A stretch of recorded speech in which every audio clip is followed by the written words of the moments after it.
Bueno, ya estamos en nuestro segundo bloque, como adelantábamos hace unos pocos minutos atrás. Ya estamos con nuestro entrevistado del día de hoy, que es Pablo Vergel, diputado, miembro de Verde al Sur. También conformó la Comisión Especial de Cambio Climático y recientemente conformó el Espacio Bien Común, ¿no? Este partido político nuevo. Así que, bueno, bienvenido. Gracias. En principio, bueno, queríamos un poco charlar y, digamos, acompañar también esta preocupación por esta situación que por ahí plantea un poco el macrismo en cuanto a la ciudad verde, pero que vemos que a la vez es una ciudad para muy pocos, es una ciudad contaminada, muy sucia, y que no ha cumplido en general ciertas características que tendría que tener una ciudad igualitaria para todos, ¿no? ¿Desde dónde comenzar a trabajar para una ciudad digamos, destacando esta importancia y este interés sobre los recursos naturales y sobre la situación de cómo sería encarar una ciudad verde? Bueno, a ver, hay varios planos y varios tiempos, digamos, planos largos, estratégicos y tiempos largos y urgencias y cortos plazos. Las urgencias tienen que ver con, básicamente con solucionar el problema de vivienda, solucionar el problema de las viviendas ociosas, o sea, solucionar el problema de unas 500.000 personas que tienen necesidades insatisfechas, básicas insatisfechas de vivienda, coexistiendo con unas 340.000 viviendas ociosas en la ciudad, producto de la especulación inmobiliaria. Esta es una irracionalidad económica, social y ambiental, porque mucha dinero y mucha energía fue invertida y están ociosas, producto de la especulación, coexistiendo con necesidades básicas insatisfechas. No sería, en rigor, necesario construir los sectores populares, y nosotros acompañamos y apoyamos esa exigencia, exigen urbanización, nuevas viviendas. Está bien porque se necesita, pero hay vivienda de sobra en la ciudad de Buenos Aires para darle vivienda a todo el mundo con el stock ya construido, sin necesidad de invadir nuevos espacios que podrían en cambio dedicarse a ampliar, sí, los espacios verdes, de los cuales la ciudad carece de una manera dramática. Hay menos de 2 metros cuadrados por habitante, cuando la Organización Mundial de la Salud recomienda entre 10 y 15 metros cuadrados por habitante para una ciudad. O sea, estamos entre 5 y 7 veces por debajo de lo recomendable en materia de espacio verde. Entonces, la necesidad de defenderlos a rajatabla los que hay, no permitiendo nuevas cementaciones. Buena parte de nuestra energía y de muchos movimientos sociales se va en, digamos, de alguna manera ponernos frente a las topadoras, sería una manera de decir, de impedir que se sigan cementando espacios verdes y privatizando. Pero además hay que ampliar esos espacios verdes de una manera también sustantiva y además ampliar también los usos del espacio verde, y los usos recreativos, como son los que todo el sentido común indica y que todos tenemos incorporado, pero hay otros usos posibles, por ejemplo, los usos productivos del espacio verde, es decir, pueden coexistir los usos deportivos, ya están incorporados, los usos paisajísticos, los usos, distintos usos del espacio verde, pero queremos remarcar también, porque tenemos un proyecto de agroecología urbana presentado, que es uno de nuestros proyectos estratégicos, que habla de una red de huertas y de frutos hortícolas en la ciudad y en el perímetro periurbano para garantizar una producción de alimentos sanos y también para garantizar, nueva fuente de trabajo también, y también garantizar el contacto, recuperar el contacto de los habitantes urbanos con la naturaleza. Esto no es un fenómeno de Buenos Aires, es un fenómeno de la modernidad de los últimos 300 años, de la modernidad industrial capitalista. Claro, seguramente en las ciudades se note mucho más la falta de ellos, ¿no? También. No, en las ciudades precisamente, es decir, no, mejor dicho, se produce el fenómeno de vaciamiento del país del interior por producto de la expansión de los monocultivos, de la soja y de otros monocultivos que expulsan población, o de la megaminería, de megaemprendimientos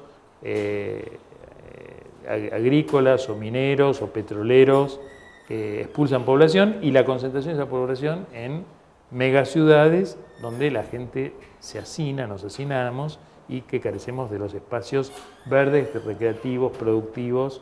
Perdemos, la gente que es expulsada pierde incluso al cabo de 1 o 2 generaciones la memoria, la identidad y la memoria de productores agropecuarios. Ya no saben más aquello que sabían sus abuelos. Bueno, recuperar todo esto sí es una política de mediano y largo plazo, ¿no? Ahora, todo esto ustedes proponen, tienen una propuesta sobre un proyecto de ley de cambio climático. Bueno, proyecto no, hay una ley de cambio climático. Existe una ley de cambio climático desde hace 2 años, votada por la legislatura, que fue reglamentada tardíamente hace unos pocos meses, pero muy mal reglamentada y que todavía no está prácticamente implementada. O sea, es una ley de mitigación del cambio climático y de adaptación del cambio climático, que son 2 cosas diferentes. Mitigación es, disminuir o minimizar los factores que producen el cambio climático. Esto es, concretamente, reducir los gases de efecto invernadero que se mandan a la atmósfera. Traducido, reducir, los hidrocarburos, los combustibles, la producción de electricidad con hidrocarburos, el transporte automotor con hidrocarburos, que son los principales productores de emisiones de gases de efecto invernadero. Y está lo que se llama la adaptación, que es lo siguiente, cómo ante un fenómeno que es el cambio climático global, mundial, que ya se demuestra imparable, lo que podemos discutir y tratar es de que sea menor o mayor si no se toman medidas, o tratar de mitigarlo, pero el cambio climático ya está entre nosotros y va a ir, y tiene una inercia que es imparable. Entonces, ¿cómo nos adaptamos? ¿Cómo adaptamos la ciudad, en este caso, a las previsiones del cambio climático? Para bajar esto a experiencias dolorosas y palpables que todos los porteños hemos tenido en los últimos 2 años. Las inundaciones tienen que ver con el cambio climático. Hemos tenido inundaciones, nosotros los porteños, en La Plata, con saldos trágicos. Los picos de calor y los consecuentes cortes de energía que todos padecimos en diciembre, Sí. Bueno, tienen que ver con el cambio climático. Podrían darse picos de frío, no se dio este año, más bien casi no tuvimos invierno, fíjate. Y vamos a ver cómo se viene la primavera y el verano en cuanto al calor. Estos son efectos ya del cambio climático que van a seguir acentuándose. Va a seguir acentuándose la cantidad de lluvias, va a seguir acentuándose la inundabilidad.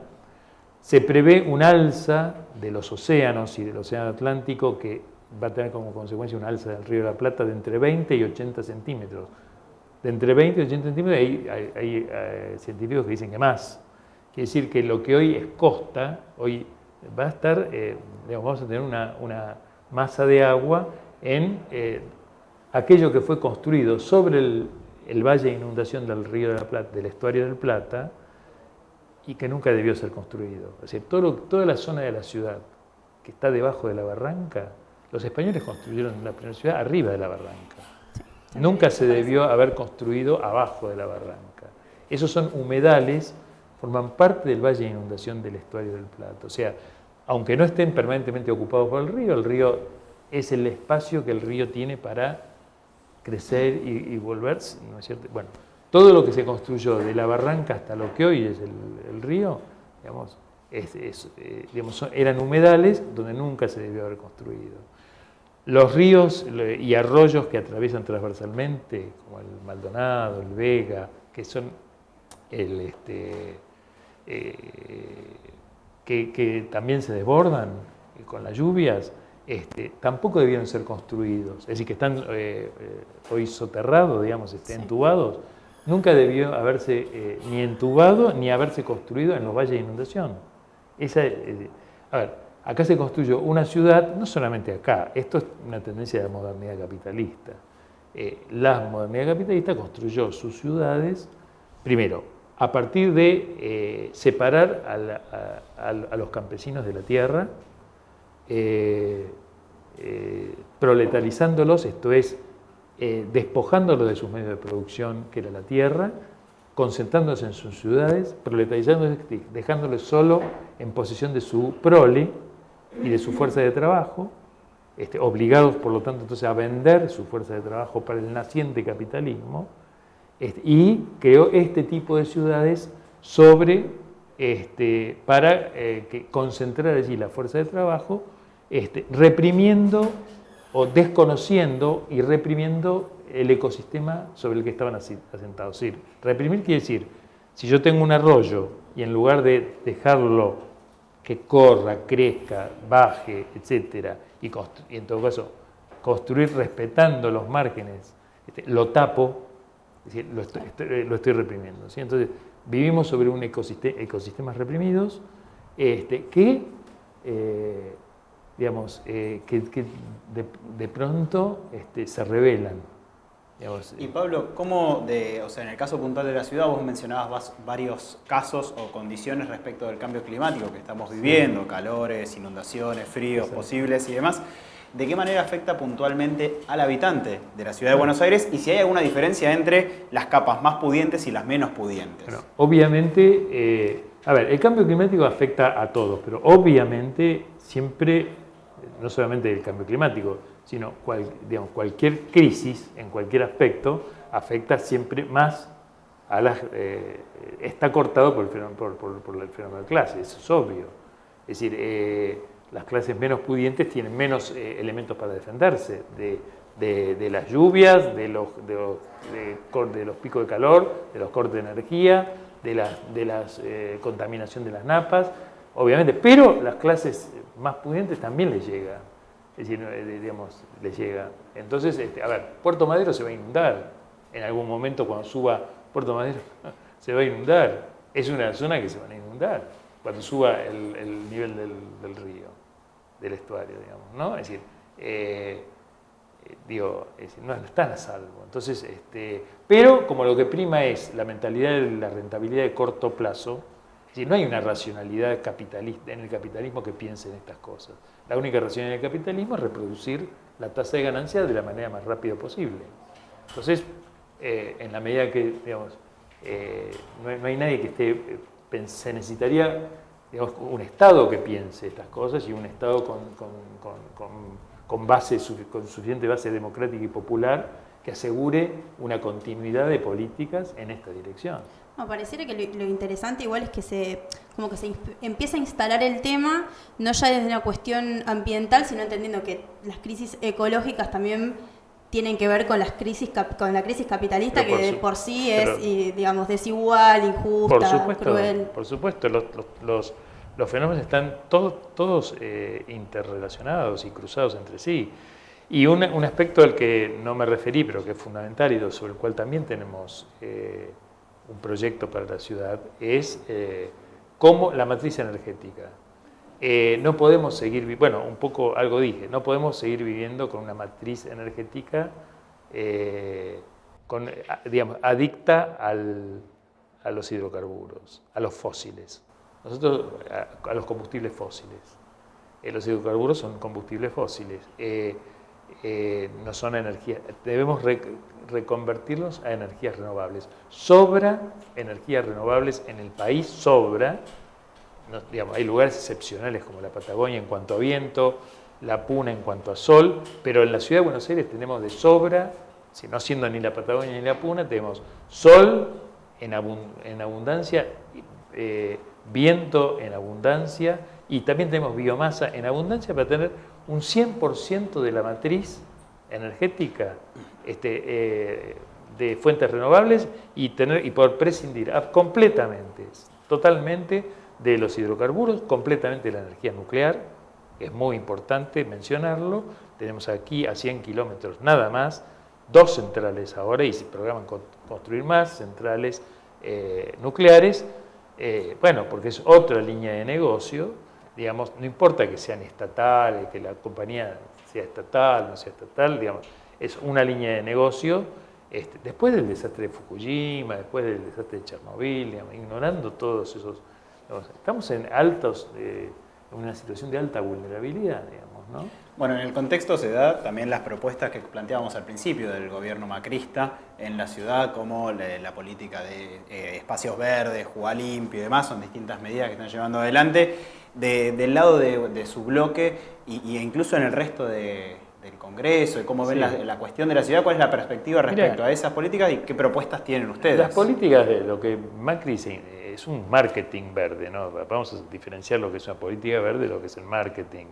Sí, digamos, es decir, es marketing político que puede de pronto incluir algunas medidas, digamos, que pueden ir en la dirección correcta si se profundizan. Por ejemplo, digamos, a ver, y que sería tonto no reconocerlo. A mí me parece bien, digamos, que haya ciclovías, digamos, el impulso que le dio al tránsito en bicicleta, este gobierno no se lo habían dado gobiernos anteriores. Yo iría mucho más allí, y además tengo bastantes críticas para hacerle a las ciclovías tal como están construidas, pero digamos,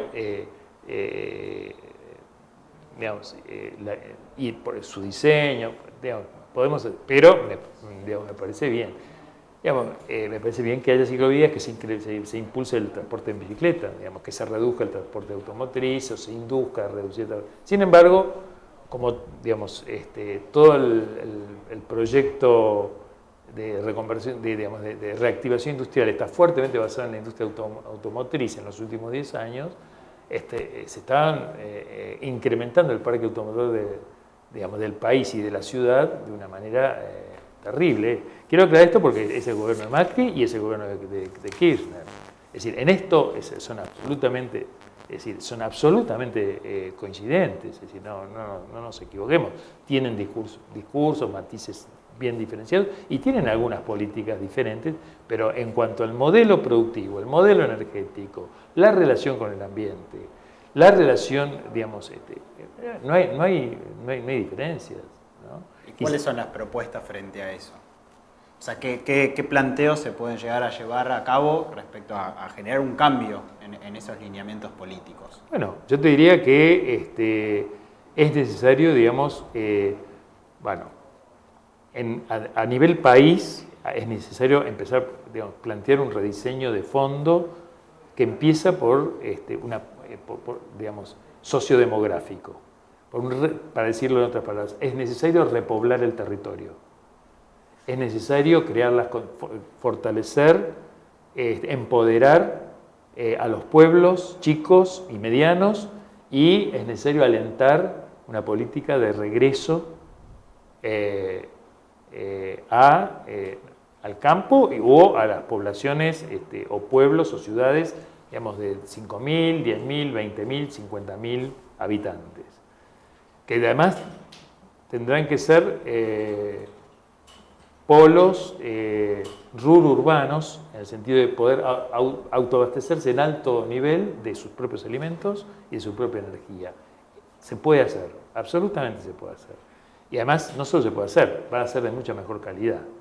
Es decir, no tener que transportar miles de kilómetros, como se hace hoy, 1 litro de leche para comprarlo en la góndola del supermercado, y estar en realidad pagando más que el costo de la producción de la leche, el costo de la nafta para transportarlo, más las ganancias de las sucesivas cadenas de intermediación. Y pongo el caso de la leche, pero podríamos tomar cualquier otra.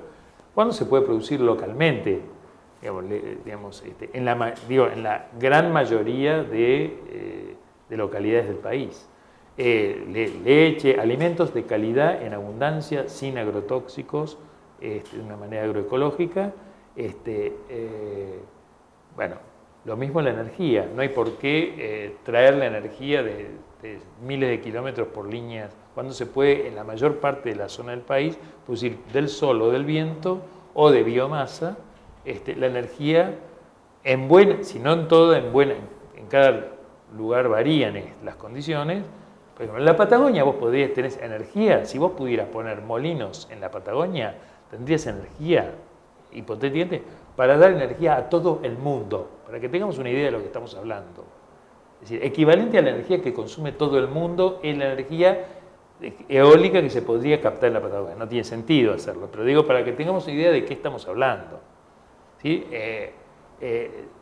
Digamos, sol tenemos en abundancia, es decir, tenemos para ser recontra autosuficientes en energía y no estar como este año importando 12 o 14 mil millones de dólares en hidrocarburos, en productos hidrocarburos, energía de hidrocarburos, importando porque no tenemos, ¿no? O tratando de conseguir hacer bien las cuentas, tratar de arreglar con el Fondo Monetario, con el Club de París y ahora con los holdouts digamos, para... Sí, o repensar el modelo extractivista también, ¿no? Bueno, es decir, claro, para conseguir inversiones para Vaca Muerta. Vaca Muerta tiene que quedarse como está. Es decir, hay que olvidarse, no hay que prorrogar la era del petróleo, hay que terminar la era del petróleo. No buscar nuevos... bueno, entonces, te decía, redistribuir la población a nivel nacional, lo cual al mismo tiempo va a permitir desconcentrar, por lo menos parar el flujo migratorio o incluso revertirlo en lo que son las grandes regiones metropolitanas. Buenos Aires, AMBA, Rosario, Gran Rosario, Córdoba, Mendoza, Chaco, etc. Hacia adentro de la ciudad de Buenos Aires, esto a nivel nacional. Hacia adentro de la ciudad de Buenos Aires, que es como yo soy legislador de la ciudad, no puedo opinar sobre el país, pero no tengo, digamos, incidencia en las políticas nacionales, más allá de mi opinión, donde tengo una incidencia, aunque sea mínima, porque soy minoría, somos minoría, un bloque minoritario, es en proyectos que podemos hacer en la ciudad de Buenos Aires con la sociedad civil y los movimientos sociales de la sociedad de Buenos Aires. Bueno, hemos presentado proyectos, como te decía, un proyecto de agroecología urbana, porque comienza por la reutilización de los residuos orgánicos y su compostaje, su utilización en huertas urbanas, en huertas frutícolas, frutas y verduras dentro y en el perímetro de la ciudad, y una cadena de ferias de productos sanos, orgánicos. En eso consiste el proyecto de agroecología urbana. Y un proyecto de Buenos Aires al 2050, energía 100% renovable, emisión cero de gases de efecto invernadero, también para proveer a la ciudad de Buenos Aires de autoabastecimiento energético en base a sol y básicamente solar y eólica en lo que es el borde del río, en la costa del río o incluso dentro del río, y biomásica, digamos, ¿no? Te digo, esto, digamos, son como proyectos estratégicos, digamos, ¿no? Que por eso te digo, necesitan un fortalecimiento político, social y político de la sociedad civil que vaya en esta dirección.